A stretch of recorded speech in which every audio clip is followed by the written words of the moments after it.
Wonder Woman 1984. Bon, que dire de ce film sorti en VOD fin mars 2021? La critique semble unanime. Nul, 0, 2, un ratage, un naufrage, le téléfilm d'M6 le plus cher de l'histoire. C'est vrai qu'on se croirait plutôt dans un épisode de Xena la guerrière. Mais si je vous disais que le film est bien meilleur qu'il n'en a l'air? Vous me direz que c'est pas difficile. Bon. Mais si je vous disais qu'il y a de la philosophie là-dedans? Avec cette question, faut-il préférer l'illusion à la vérité? Et Wonder Woman, dans son armure en or, c'est Spinoza. Sors de ce corps.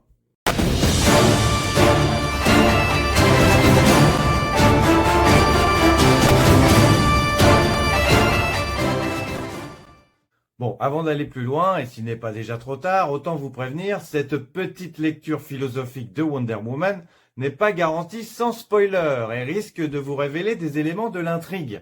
En même temps, spoiler c'est un grand mot, niveau scénario, c'est pas non plus du Agatha Christie. On serait plus proche d'un épisode de Scooby-Doo où on apprend à la fin que c'était le gardien de la fête foraine qui s'était déguisé en fantôme. Mais bon, si vous tenez absolument à voir le film avant d'en savoir plus, vous devriez partir ou skipper dès maintenant.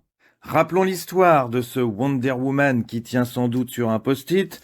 En 1984, Diana Prince, alias Wonder Woman, travaille dans un département d'antiquité où elle découvre une pierre de rêve qui permet de réaliser ses vœux, comme la lampe magique d'Aladin.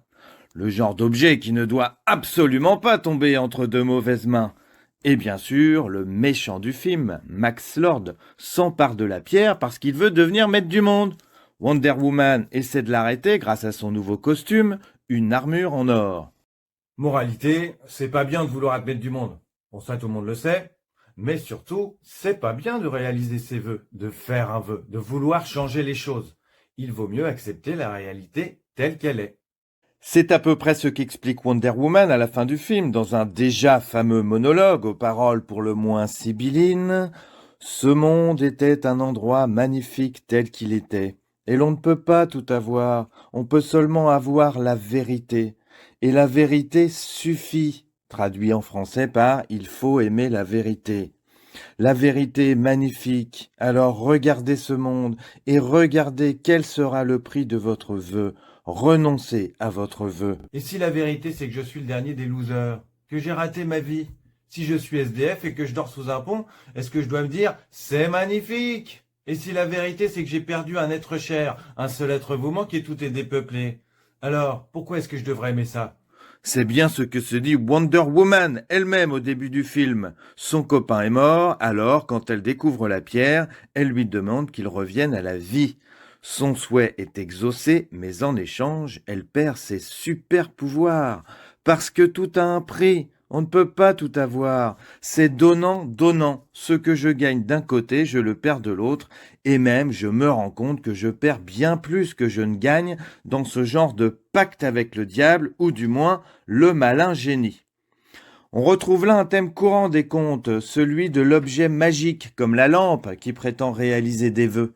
Mais il y a toujours un piège, un contrepartie, comme dans Réponse, où la méchante sorcière, la mère Gothel, accepte de donner toutes ses fleurs à un jeune couple parce que la femme en a une énorme envie. Mais en échange, ils devront lui donner leur premier enfant. Réponse. Le cadeau est toujours empoisonné, il y a toujours un piège, une duperie, une entourloupe dans la promesse de voir ses rêves les plus fous enfin réalisés. D'ailleurs, la pierre de rêve dans Wonder Woman s'avère avoir été créée par le dieu du mensonge. C'est un mensonge de croire que le bonheur consiste à satisfaire ses désirs. En fait, c'est le chemin vers le malheur. Le désir est plutôt destructeur parce que souvent, on vendrait sa mère pour avoir ce qu'on veut, là, tout de suite, maintenant, sans penser aux conséquences de ses actes. Et c'est seulement après qu'on se rend compte que sa mère n'est plus là. La morale de l'histoire, c'est qu'on ne peut pas avoir tout ce qu'on veut et qu'il faut savoir se contenter de ce qu'on a. Si le monde nous fait souffrir, ou du moins s'il nous déçoit, il faut savoir que ça pourrait être pire, surtout si le monde devait se plier à tous nos désirs. Encore heureux qu'on ne peut pas avoir tout ce qu'on veut, parce que nos désirs sont fous, impossibles ou mauvais. On peut lire Spinoza. qui ne renierait pas des phrases du genre « la vérité est magnifique », il faut aimer la vérité, et même « je renonce à mon souhait ». Bien inspiré par la morale stoïcienne, il montre à peu près que pour être heureux, il faut changer ses désirs plutôt que l'ordre du monde.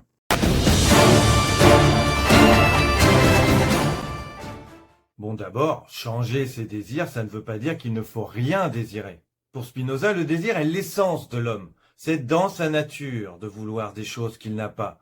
Il est donc impossible de n'éprouver aucun désir. C'est plus fort que moi, c'est dans ma nature. Mais ce n'est pas non plus souhaitable. C'est le désir qui me fait progresser dans la vie.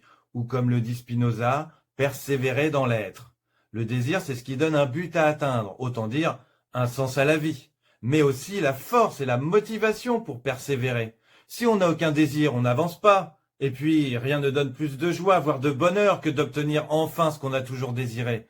Mais rien ne rend plus malheureux que de ne pas avoir ce qu'on désire. Il ne faut donc pas faire fausse route et désirer des choses qui sont soit impossibles à atteindre et qu'on n'aura jamais, soit moins bonnes qu'on le croyait et qui seront décevantes. S'il faut bien persévérer, il ne faut pas non plus s'obstiner inutilement, au risque de se cogner au mur de la réalité. Dans son traité de la réforme de l'entendement, toujours à la manière des stoïciens, Spinoza remarque ainsi que la plupart des hommes désirent de faux biens, parce qu'ils imaginent que ça fera leur bonheur, en particulier la richesse et l'honneur, autant dire la gloire, être connu ou du moins reconnu. Exactement comme le méchant dans Wonder Woman 1984, Max Lord, alias Pedro Pascal, pour une fois sans bouc, mais avec un brushing. Un chef d'entreprise loser au bord de la faillite qui rate à peu près tout ce qu'il entreprend. Et bien sûr, il veut que son entreprise marche, se développe, grossisse, jusqu'à lui permettre de devenir maître du monde. Il veut la richesse et la gloire. Mais pour Spinoza, l'expérience nous montre que tout ça rend plutôt malheureux. Tout le monde veut être riche et célèbre, tout le monde se dit que ça doit rendre heureux, mais en fait, non. D'abord, parce qu'on veut toujours plus, en particulier quand on est riche.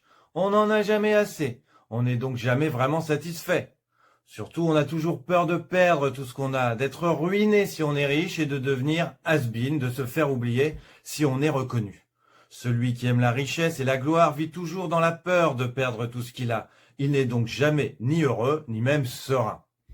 Pour Spinoza, il vaut donc mieux renoncer à désirer et même à posséder ce genre de choses. Et comme Wonder Woman, dans son fameux monologue, il commence par déclarer qu'il renonce à son vœu, ou plutôt, il renonce à chercher tous ses faux biens, comme la richesse et la gloire, pour chercher autre chose qui le rendra vraiment heureux. Et pour être heureux, il faut chercher quelque chose qu'on est certain d'obtenir, d'abord, et ensuite qu'on est certain de ne pas perdre. Il ne faut donc pas non plus s'attacher, nous dit Spinoza, à des choses ou des êtres périssables. Comme Wonder Woman elle-même, tombée amoureuse d'un pilote, et quand il meurt, elle est la plus malheureuse du monde.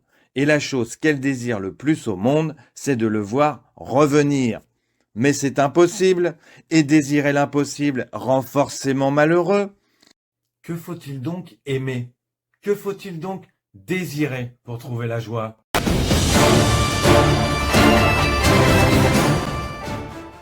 Il faut aimer la vérité d'abord parce qu'il n'y a rien d'autre.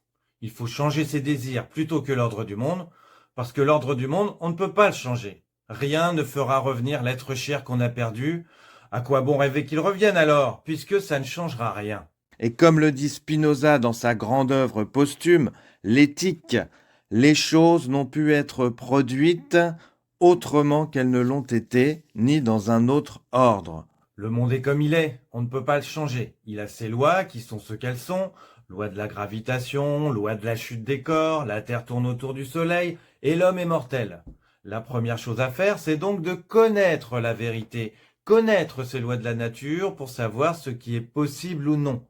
L'ignorant risque de désirer l'impossible s'il ne sait pas que c'est contraire à l'ordre des choses. Et tant qu'il s'imagine pouvoir atteindre des choses impossibles, il se condamne à être perpétuellement déçu ou insatisfait. Le meilleur moyen de ne pas connaître de désillusions, c'est quand même de ne pas se faire d'illusions. Mais vous me direz, si la réalité est triste, si le monde est plein de malheurs, comment pourrait-il nous rendre heureux? Eh bien, c'est surtout là que tout le monde se trompe pour Spinoza. Le monde n'est pas mal fait. Mal fait par rapport à quoi? À ce que vous auriez voulu qu'il soit? Mais il n'aurait pas pu être autrement. Déjà, il a le mérite d'exister. Moi-même, j'ai la chance d'exister. Pourquoi pleurer sur ce monde dont je fais partie?